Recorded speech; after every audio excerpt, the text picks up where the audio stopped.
ভাবো তো, যদি দুপুর 2টোর সময় কেউ বাইরে বেরোতে পারলে এই গরমে, তার উপর ভারী মেকআপ, একদমই না। হাই, আমি মানসী। তাই আমি শুধু ড্রেসটা পরেই হালকা একটু টোনার আর ময়শ্চারাইজার লাগিয়ে রোদ থেকে বাঁচতে যেটা একদমই বাদ দেবো না সেটা হলো সানস্ক্রিন।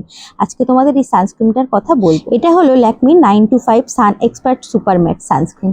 এতে আছে SPF 50 এবং PA+++, যা কড়া রোদ থেকে ত্বককে পুরোপুরি রক্ষা থাকে। সব থেকে ভালো লাগে এর ননস্টিক ম্যাট ফিনিশ, যা গরমে ত্বককে কিন্তু একদমই চিপচিপে হতে দেয় না। আর এর নিয়াসিনামাইড ও লেমন গ্রাস উপাদান ত্বককে ভেতর থেকে সতেজ ও উজ্জ্বল রাখে। তাই তোমরা যারা নতুন সানস্ক্রিন ইউজ করতে চাইছো, এটা অবশ্যই ট্রাই করতে পারো। এরপরে ফেসেস কানাডার একটা কম্প্যাক্ট দিয়ে মেকআপটাকে সেট করে নিয়েছি।